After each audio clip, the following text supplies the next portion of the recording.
शिक्षार्थी, आज का विषय बिंदु है काव्य सौंदर्य।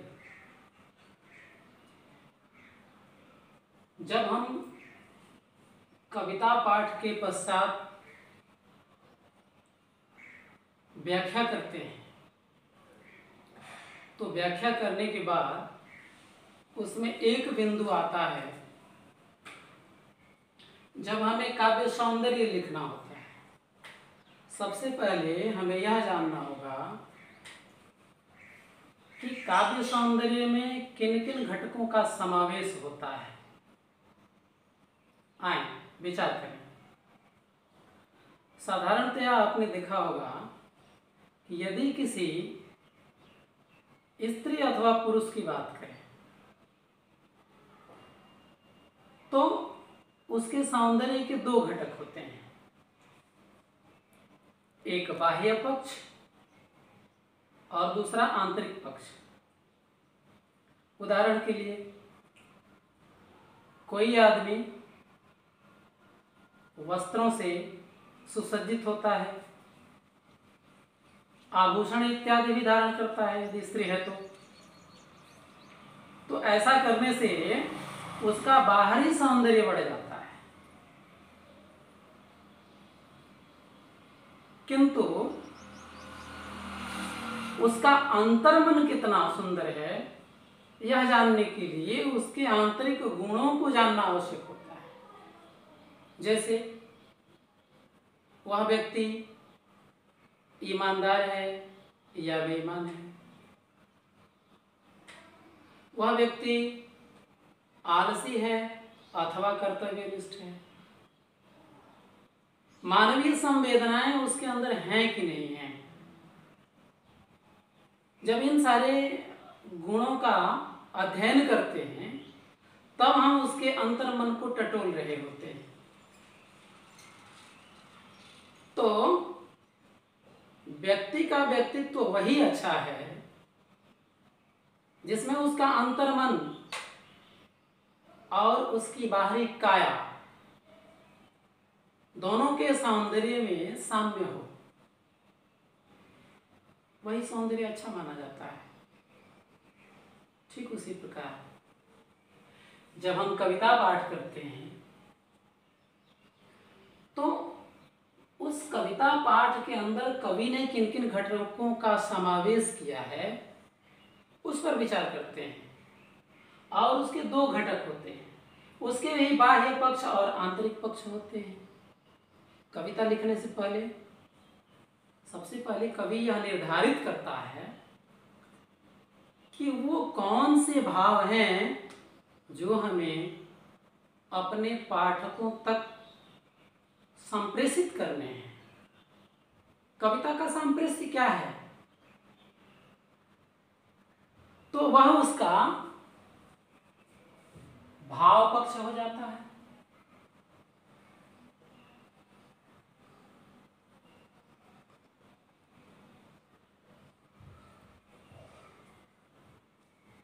कथ्य क्या है कविता का? कवि कहना क्या चाहता है, ये उसका भाव पक्ष हो गया। भावनाओं का संबंध अंतर्मन से है, तो इस प्रकार इसे हम आंतरिक पक्ष भी कह सकते हैं कविता का और भाव पक्ष भी कह सकते हैं। तो काव्य सौंदर्य के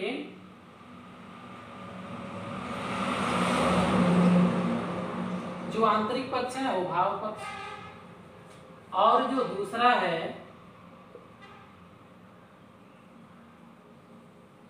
वह है कला पक्ष। यानी कविता लिखते समय, कविता की बुनावट करते समय कवि की जो हुनरमंदी है, किस हुनर से कविता को गढ़ता है, रचता है, वही उसका शिल्प है, वही उसकी बनावट है, जिसमें कवि को बहुत कलाकारी करनी होती है। इसलिए उसे कला पक्ष कहते हैं। इसका दूसरा नाम शिल्प सौंदर्य भी है। तो शिक्षार्थी ध्यान दें, जब काव्य सौंदर्य पूछा जाए तो आपको ये दोनों लिखने होते हैं, और जब शिल्प सौंदर्य पूछा जाए तो सिर्फ आपको कला पक्षों का वर्णन करना होता है, लिखना होता है। तो दोनों में ये फर्क समझ में आना चाहिए। काव्य सौंदर्य के दो पक्ष, भाव पक्ष, कला पक्ष।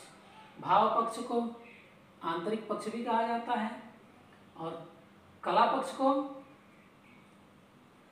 बाह्य पक्ष कहा जाता है। इसे शिल्प सौंदर्य भी कहा जाता है। अब देखें, भाव पक्ष में तो संदेश हो गया, कवि कविता में संदेश क्या देना चाहता है। अब कला पक्ष में किन किन तथ्यों का उल्लेख करना होता है, इसे हम जानें। जैसे इसमें भाषा का, जो प्रस्तुत कविता हम पढ़ रहे होते हैं उसमें जिस भाषा का प्रयोग हुआ है उस भाषा का नाम लिखना होगा। अब ये मन में एक प्रश्न आता होगा कि हम तो जानते ही हैं हिंदी भाषा पढ़ रहे हैं, फिर अब इसमें कौन सी भाषा लिखने की जरूरत है। किंतु ऐसा नहीं,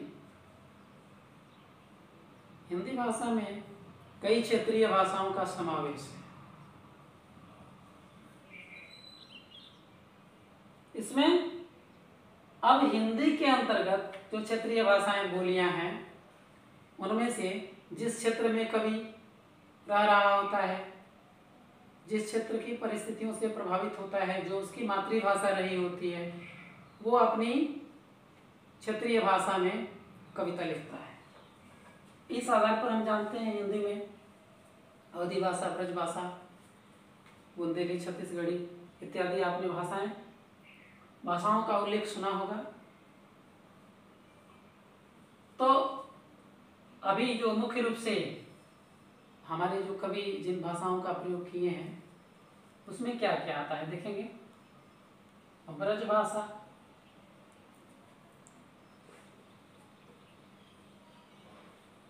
सूर्य की कविता ब्रज भाषा में। यदि ब्रज भाषा के अतिरिक्त कोई अन्य कवि हैं तो वो दूसरी भाषा में लिखे होंगे, लेकिन वो हिंदी भाषा के तहत ही आएंगी वो सारी चीजें। तुलसी है तो तुलसी की भाषा अवधी है, ब्रज भी है। और यदि इसके अतिरिक्त कभी कभी ऐसा होता है कि भाषा में संस्कृत शब्दों का समावेश हो जाता है, तो यदि संस्कृत के शब्द उसमें आए हुए हैं तो वहां पर हम लिखेंगे संस्कृत निष्ठ भाषा। कभी कभी भाषा में उर्दू फारसी के शब्द आ जाते हैं तो उर्दू मिश्रित खड़ी बोली, संस्कृत निष्ठ खड़ी बोली, ये खड़ी बोली भी है।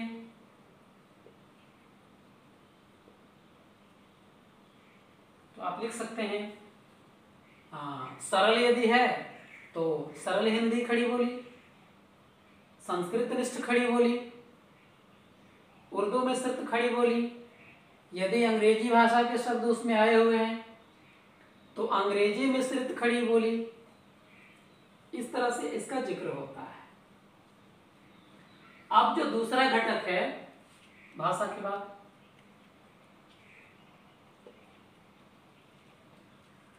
वो अलंकार है। जो भी पंक्तियां आप पढ़ रहे हैं उसमें किन किन अलंकारों का समावेश है, उपमा, रूपक, उत्प्रेक्षा आदि आदि जो भी हैं, उन अलंकारों के लिए एक अलग से ही वीडियो होगा, क्योंकि ये बहुत बड़ा विस्तारित हो जाएगा, अनावश्यक विस्तरण हो जाएगा इसका। तो अभी हम सिर्फ ये जाने कि काव्य सौंदर्य में किन किन घटकों का समावेश है। कला पक्ष हम पढ़ रहे हैं जिसमें भाषा, अलंकार।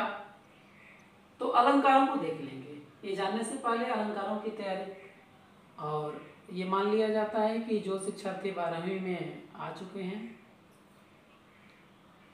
उन्हें अलंकार का ज्ञान है, क्योंकि अलंकार तो 6वीं से ही अध्ययन अध्यापन होता रहता है। अलंकार के बाद जो तीसरा घटक है वो गुण है।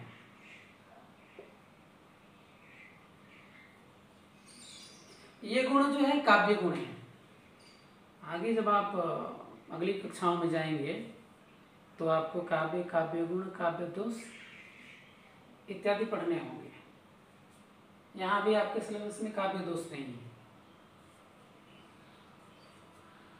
काव्य गुण का यदि आप वर्णन कर देते हैं, जिक्र कर देते हैं, तो अंक अच्छे मिलेंगे आपको, आप परीक्षक को प्रभावित कर सकेंगे।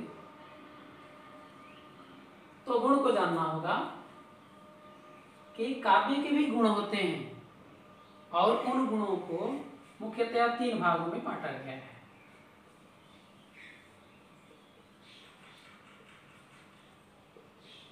प्रसाद गुण,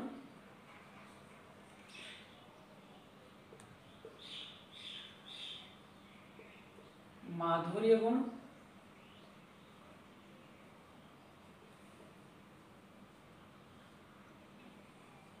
एवं ओज गुण। जब आप काव्य गुणों का जिक्र करेंगे तो काव्य गुण में जो पंक्ति आप पढ़ रहे हैं उसमें संभव है कोई एक गुण आ जाए, ऐसा भी संभव है एकाधिक गुण आ जाए।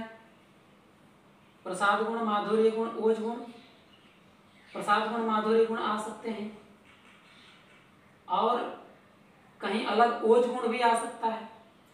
तो पंक्ति के आधार पर यह निर्धारण हो सकेगा कि इसमें किस गुण का प्रयोग कवि ने किया है। तो आए पुनः इन गुणों को भी जाने। ये प्रसाद गुण, जैसे संक्षेप में एक उदाहरण देते हैं। प्रायः जो शांत रस वाली कविताएं होती हैं, प्रायः, अभी उदाहरण से क्लियर होगा, उसमें प्रसाद गुण पाए जाते हैं। ऐसा माना जाता है और है भी कि कबीर की पंक्तियों में प्रसाद गुण के उदाहरण बहुतायत से मिलते हैं, और अन्य कवियों में भी हैं। उसमें कविता है, ऐसा यह संसार है जैसा सिमल फूल, दिल दस के व्यवहार में झूठे रंगन भूल।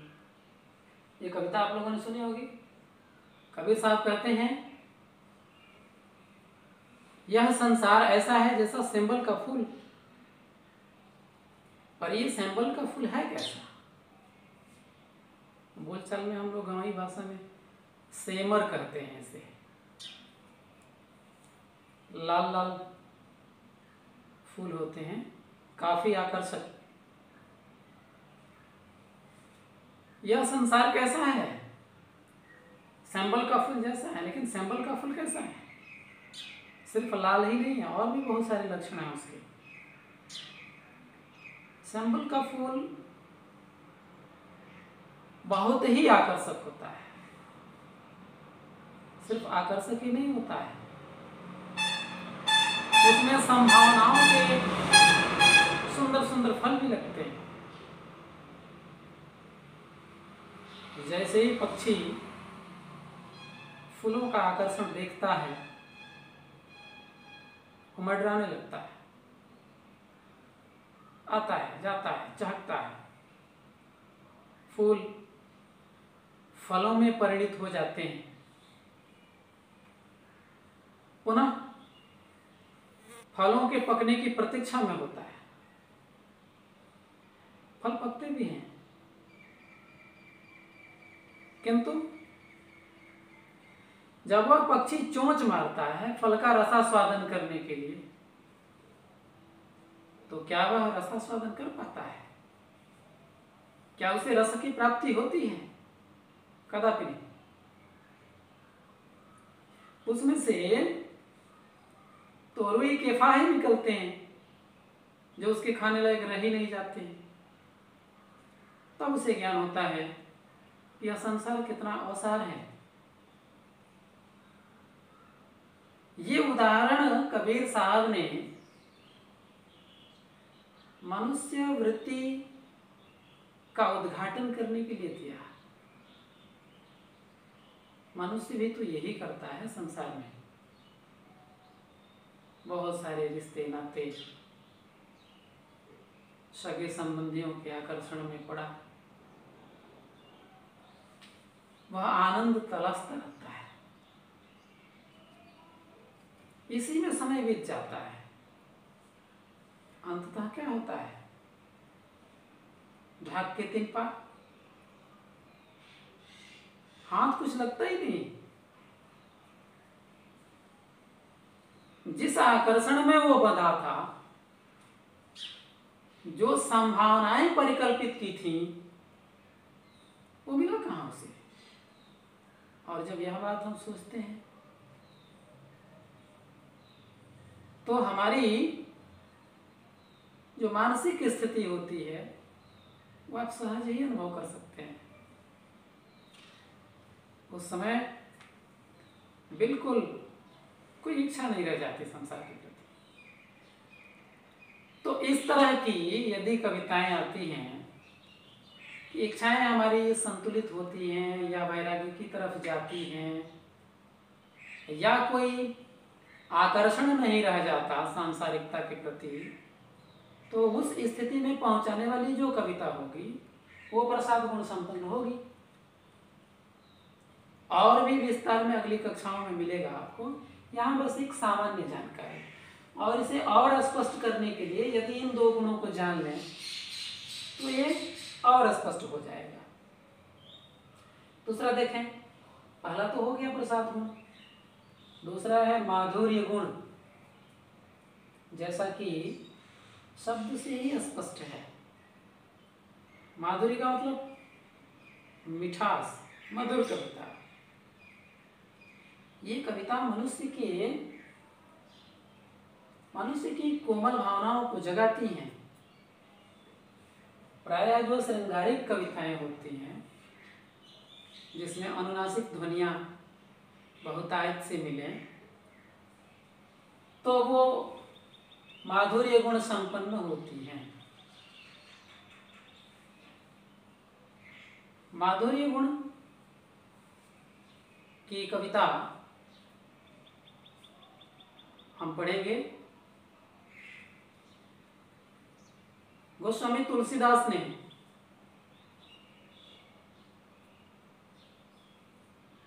श्री रामचरितमानस में वो कविता लिखी है। पूरा रामचरितमानस गोस्वामी तुलसीदास के नाम से विख्यात है, जग जाहिर है। उसमें एक प्रसंग आता है जहां पर जनक नंदिनी जानकी जी का श्री राम के साथ विवाह होने को है। मकसाला आयोजित है, पिनाक भंजन होता है और जनक नंदिनी माल्यार्पण के लिए, जयमाल पहनाने के लिए खड़ी है। श्री राम भी खड़े हैं, लेकिन वो तो भारतीय आदर्श नारी,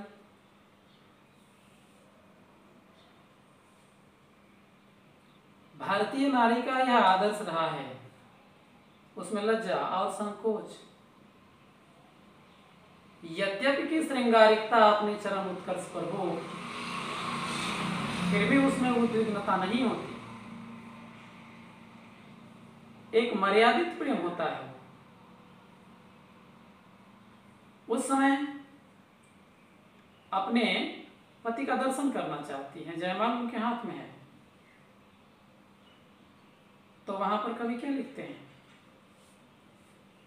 राम को रूप निहारत जानकी, कंकन की नग की परछाई, यात सबे सुधि भूल गई, करटे की रही पलटारत नाही।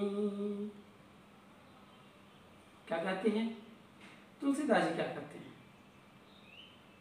जानकी जी राम का स्वरूप देख रहे हैं, देखना चाहती हैं और देख भी रही हैं, लेकिन जानकी जी राम के स्वरूप का, मनमोहक स्वरूप का आनंद ले रही हैं,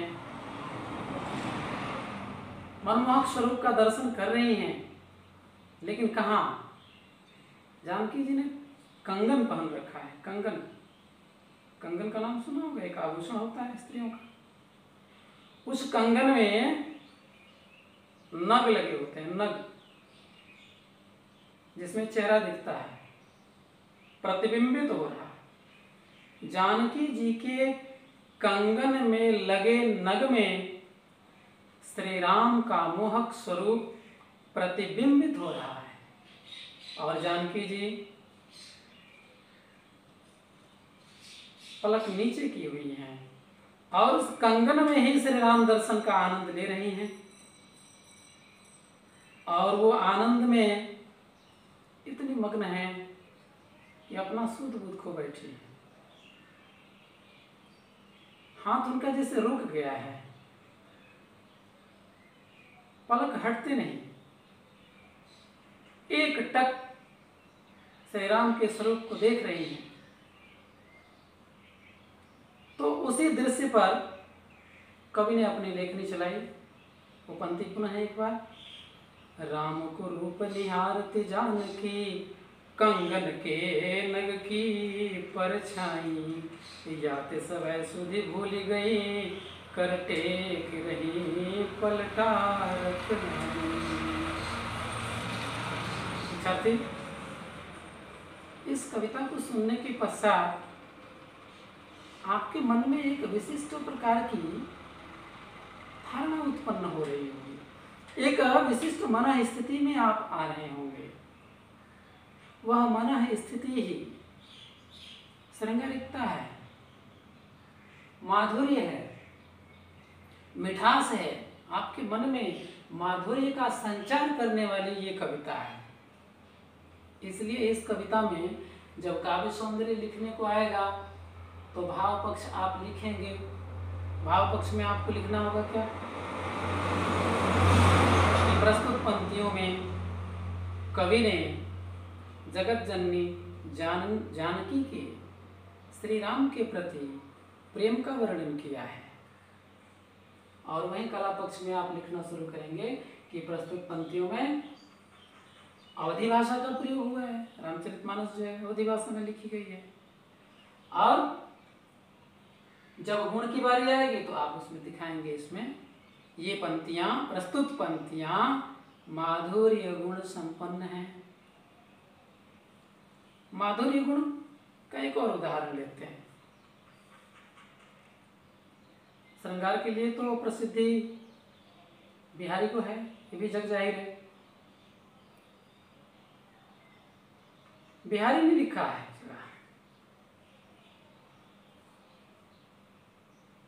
कंज नयन मज्जन किए बैठी बेवरती बार, कच अंगुरी बिच दीठ दे चितवै नंद कुमार। ये दो पंक्तियां गागर में सागर भरने वाले कवि के रूप में बिहारी का नाम आता है। अद्भुत सामासिक क्षमता है बिहारी में। इन दो पंक्तियों में क्या करते हैं? एक ऐसी नायिका है जिसके नेत्र कमल जैसे सुंदर है, उत्फुल्ल,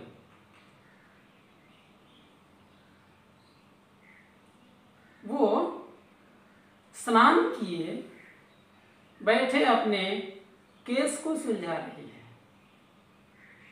एक कमल नयनी नायिका हाल ही में स्नान किए हुए बैठ करके अपने केसों को सुलझा रही।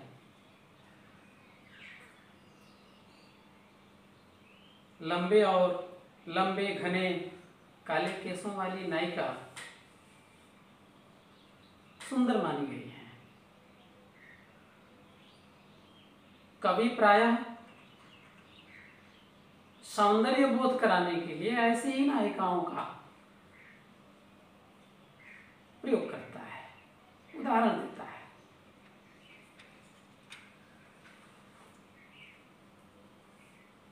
तो क्या कहते हैं बिहारी कवि? कंज नयन मज्जन किए, मज्जन स्नान, कंज नयन कमल नयनी नायिका, कमल नयनी नायिका स्नान करने के बाद बैठ करके अपने बालों को सुलझा है। अभी तो जो आधुनिक सभ्यता के दौर में हम सब जीने वाले हैं, इसमें वो लंबे और सुलझाने और गूंथने की जगह केसों के आकार छोटे होते जा रहे हैं। वो अलग विषय होगा। यहाँ पर यह जानना है कि पहले जो स्त्रियां स्नान करने के बाद केस को क्या करती थी कि वो पीछे से आगे की तरफ पलट लेती थी और उसको सुलझाती थी, यदि स्वयं सुलझाना हो तो। जब सुलझाती थी ऐसे ऐसे करती थी, ये केस पीछे के लंबे घने केस आगे आ गए, चेहरा ढक गया, बाल सुलझा रही हैं अंदर से। और नायिका के ठीक सामने कुछ दूरी पर उसका नायक है। और नायक कौन है? नायक के रूप में किन्हें रखा है यहाँ?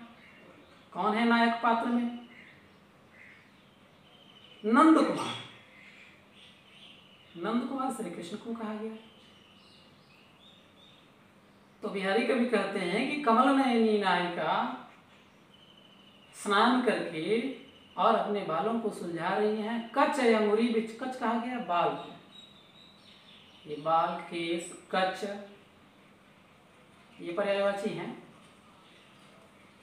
तो केसों के भीतर से उंगली लगा करके सुलझा रही हैं। तो उंगली लगाते समय केसों के बीच में जो रिक्त स्थान आते हैं, उन रिक्तियों से होकर के नायिका की दृष्टि श्री कृष्ण के मोहक स्वरूप पर पड़ जाती है। वाह! और उसी में वो आनंद लेती है। लेकिन देखिए, नायिकाओं का जो वर्णन हुआ है रीतिकाल में भी, उसमें भी एक मर्यादा की झलक है। वो तथाकथित आज की नायिकाओं जैसे नहीं है, जो धड़ल्ले से खुलेआम मिलती हैं अपने प्रेमी से। उसमें तो सौंदर्य बोध है ही नहीं। वस्तुतः लज्जा ही स्त्रियों का आभूषण होता है। लज्जाशील नारी आकर्षक भी होती है। सौंदर्य में बढ़त हो जाती है यदि लज्जाशीलता है तो। वो नायिका क्या करती है? वो खुलेआम नहीं देखती अपने प्रेमी का दर्शन, वो खुलेआम नहीं करती। लोक मर्यादा का ख्याल है उन्हें। वो केसों की रिक्तियों से श्री कृष्ण का दर्शन करती हैं और दर्शन का आनंद लेती हैं, मन ही मन मग्न होती हैं। इन पंक्तियों को सुनने के बाद में आपके हृदय में एक मिठास अंकुरित हो रहा होगा, निश्चय। ये मिठास, ये माधुर्य ही माधुर्य गुण का कारण है। ऐसी बहुत सारी। अब आप मान लें कि जो श्रृंगार रस की कविताएं होंगी, मिठास होगी। श्रृंगारिकता है, श्रृंगारिक वर्णन है, तो माधुर्य होगा, वो मधुर कविता, मीठी कविता है।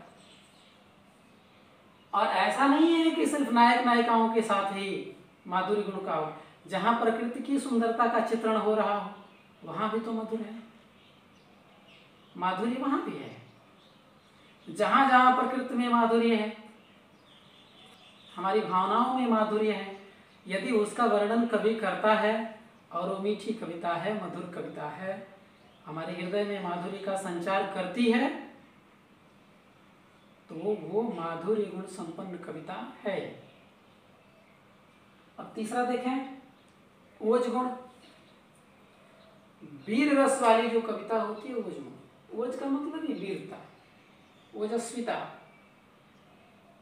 रणबीर चौकड़ी भर भर कर चेतक बन गया निराला था, राणा प्रताप के घोड़े से पड़ गया हवा का पाला था, कीर्तान कवि चेतक तन पर राणा प्रताप का कोड़ा था, इत्यादि। ये पंक्तियां विधिवत पढ़ें। छाला को राणा जान मुगल, फिर टूट पड़ा वो छाला पर, मिट गया वीर जैसे मिटता परवाना दीपक ज्वाला पर। इन कविताओं को सुनते ही जैसे रोंगटे खड़े होने लगे, उत्साह का संचार हो जाए, क्षमता से बाहर कुछ कर गुजरने की बात सोचने लगे व्यक्ति। यही तो ओज है। और इस तरह की जब भी कभी कोई कविता लिखता है तो वो कविता ओज गुण संपन्न होती है। इस प्रकार आपने देखा गुण में प्रसाद गुण, माधुर्य गुण, ओज गुण। अब यदि माधुर्य गुण और ओज गुण दोनों को यदि आप विधिवत समझ गए हो तो तीन ही गुण हैं। आप वैकल्पिक व्यवस्था भी अपना सकते हैं जानने के लिए कि यदि ओज गुण और माधुर्य गुण नहीं है तो प्रसाद गुण है। इन दो गुणों से वंचित हैं तो प्रायः वो प्रसाद गुण संपन्न कविता हो जाएगी। इसका अभी सबसे पहले इन बिंदुओं के नाम से आप परिचित हों, और परिचित होने के पश्चात जो है इनका प्रयोग कविताओं में करना होगा। धीरे धीरे, घबराने की जरूरत नहीं है। धीरे धीरे पहले, वैसे तो 11वीं में आप लोगों ने पढ़ा होगा तो उनके लिए कोई दिक्कत नहीं है। जिन लोगों ने नहीं पढ़ा होगा उनके लिए भी दिक्कत नहीं है, इसकी पुनरावृत्ति भी हो जाएगी। तो इस प्रकार पुनः एक बार, काव्य सौंदर्य के दो पक्ष हैं, भाव पक्ष, कला पक्ष। भाव पक्ष में आंतरिक पक्ष जो कवि का कथ्य होता है, कला पक्ष में उसका शिल्प, बनावट या उगढ़ावट। अब कला पक्ष में भाषा, अलंकार, गुण और भी होते हैं इसमें, रस है, ये भाव साम्य है, शब्द शक्तियां हैं, तो और भी है इसमें, लेकिन वो अभी मुख्य रूप से इतना ही जाने।